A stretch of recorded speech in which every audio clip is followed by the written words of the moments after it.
All right, so get ready, because today we're diving into something really cool.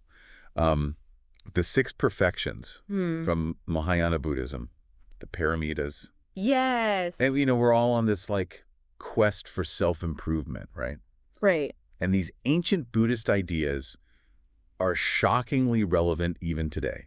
It's fascinating. These six perfections, generosity and ethical discipline, patience, joyful effort, Okay. meditative concentration, and wisdom, they're really not about reaching some superhuman level or becoming some perfect being. Okay. It's much more about cultivating a way of being, really a shift in perspective that lets us move through the world with more, Yeah. enlightenment. I love that. So no pressure to become the Buddha overnight or something? No, not at all. Okay. Luckily, the texts we'll be looking at today don't expect that of us. Good. Yeah, we're human. Yeah. With works in progress, as they say. Okay, good to know. Yeah. So we've got a whole stack of really interesting Buddhist texts and commentaries here today. Where do we even begin with this journey towards perfection?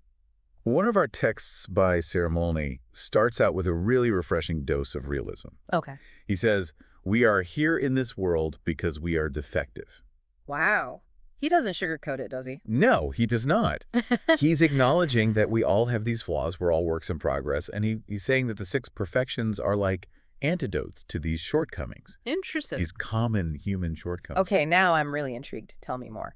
So he goes on to say, we are selfish, always thinking about me and I, so we must practice charity, which here means cultivating generosity, or dana. Generosity, yeah, that makes sense. Right. It's so easy to get caught up in that me-first mentality. Absolutely.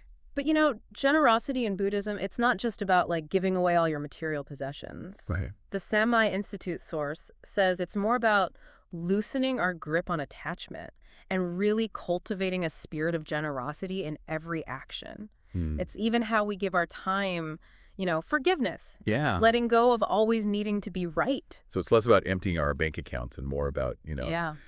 opening our hearts and minds. Exactly. And it makes me think about that story, I think it was in the Oxford definition, actually. Okay. About the king who gave away his entire kingdom as an act of generosity. Wow. Even his family, everything. Talk about putting everything on the line. Wow. But for those of us who aren't royalty, what does that radical generosity look like? Yeah. Day to day? What does it really cost us to give what we value most? That's the question. And it leads us perfectly to the next perfection.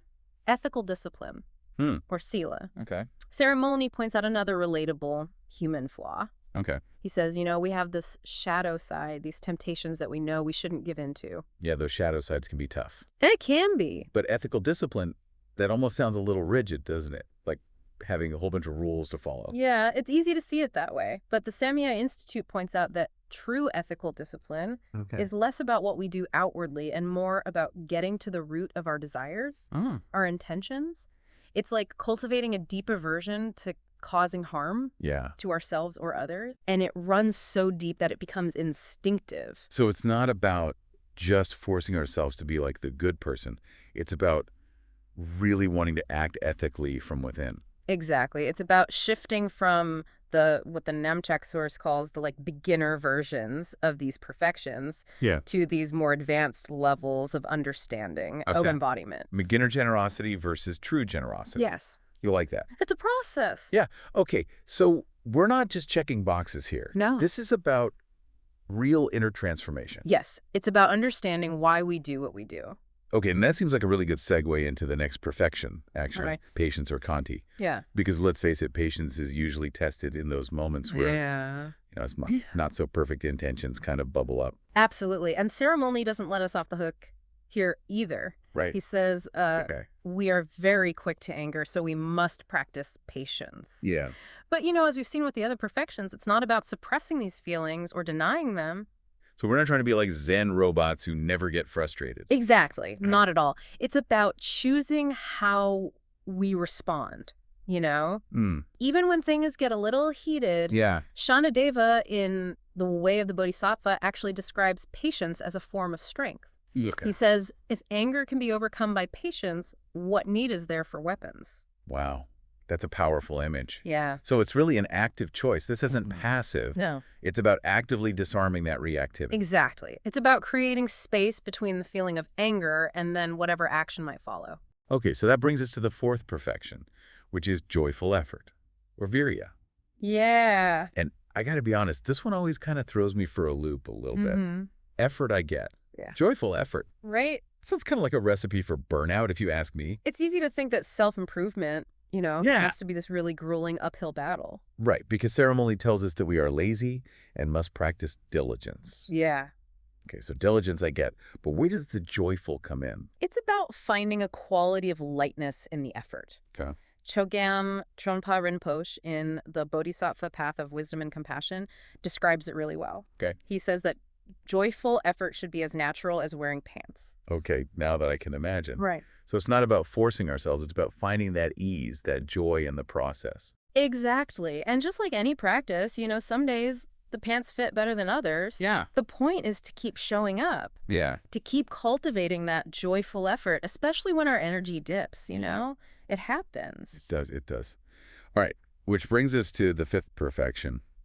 And this one feels really relevant these days. Yeah. Meditative concentration, or dhyana. Yeah. Because let's be real, staying focused Oh, yeah. in this day and age is tough. It's hard. Yeah, our minds are just like ping, ping, ping constantly. Bombarded all the time. Yes, exactly. With information and notifications. Oh my gosh, it's so hard to find that stillness these days. It is. It's hard to find that off switch. Yeah. For sure. And ceremony is right on the money with this one. Yeah. He says that we are easily distracted, so we must become focused. But we're talking about more than just, sitting on a cushion and meditating, right? Right. Well, the Namchak source emphasizes the importance of shamatha, or calm abiding meditation. Okay. Meditative concentration is about bringing that quality of presence to everything we do. It's about being less reactive, whether we're meditating or, having a difficult conversation, or even just stuck in line at the grocery store. It's about bringing that focus to everyday life. Exactly. And as Shantideva points out in The Way of the Bodhisattva, this quality of calm abiding, it really lays the foundation for the sixth and final perfection. Which brings us to wisdom, or prajna. Yeah. I have a feeling this is a big one. It is. It's huge. In Mahayana Buddhism, wisdom is considered the culmination of all the other perfections. Oh. And it's really here that this idea of the shift from, beginner to this deeper understanding becomes super important. And ceremony says it really plainly, we are stupid, so we must become wise. Yeah, he's saying that we often go through life with all these assumptions about ourselves and the world without really questioning them. Yeah, we do. And true wisdom, prajna, is about seeing through those assumptions, those limiting beliefs, about seeing the true nature of reality. So how do we get there? How do we move beyond that, beginner wisdom to the kind of wisdom that really can, change our whole perspective? That's where this idea of emptiness comes in. Okay. It's a big one in a lot of these sources, actually. And it's really key to understanding this deeper level of wisdom. Emptiness. Okay. I don't know about that. Yeah. That sounds kind of intense. Yeah. What does that even mean, in this context? So it's not that things are, literally empty. Okay. It's more about recognizing that everything is interconnected and impermanent, we tend to see things as solid, independent, when in reality, everything's in flux, always changing. Sure. And, totally reliant on everything else. Oh, okay. Like that line from the Namchak source. Yes. It says, nothing exists on its own without relying upon other things. Exactly. So we're part of this web. We're not separate from it. Yes. And, recognizing that interconnectedness, that impermanence, that's what allows the other 5 perfections to really blossom. Because the Namchak source says that without that understanding of emptiness, we're kind of stuck at the level of beginner generosity or beginner ethical discipline. So wisdom, grounded in that understanding of emptiness, that's what takes those other practices from being, like you said, good habits to really how we live our lives, those transformative ways of being. Exactly. It's like the difference between someone who follows a recipe really diligently and someone who really understands the flavors, the elements, how they all work together to make the dish just sing. I love that analogy. Yeah. It makes this whole idea of wisdom feel so much more, approachable. Yeah. Less intimidating, for sure. And that's the thing about all these sixes perfections. They're not meant to be these lofty, unattainable ideals. Right. It's a practice. Okay. And like any practice, we show up, we stumble, we get back up, and slowly, something changes within us. It's a journey, not a destination. Yes. We're always working on these things. We're refining them. Refining, exactly. Deepening that practice. Yes, and what's so cool about these 6 perfections is they all weave together. Yeah. They support each other. Right. Cultivating generosity makes us more ethically mindful. Patience lets us have more diligence. Right. Each one kind of lifts up the others. And it's in that, like, synergy, that's where their real power comes out. Yes. It's not about just checking off the boxes on the list. Exactly. It's about how they all work together to change us. Yeah. From the inside out. Yes. Yeah. Exactly. And the Namchak source emphasizes that this whole Mahayana path, these 6 perfections, they're motivated by this desire to help all beings. Yes. Not just ourselves. Which I think is important to remember. Yeah. It's not just about seeking our own enlightenment. Oh. It's about how we can bring that good out into the world. Yes, exactly. And when we cultivate all of these things, the generosity, the patience, the wisdom, all of it. It's incredible when you think about the ripple effects. Yeah. How that impacts not just us, but everyone around us. That's a pretty inspiring thought, I think. It is. You know, as we reflect on these 6 perfections, generosity, ethical discipline, patience, joyful effort, meditative concentration, and wisdom. Yeah.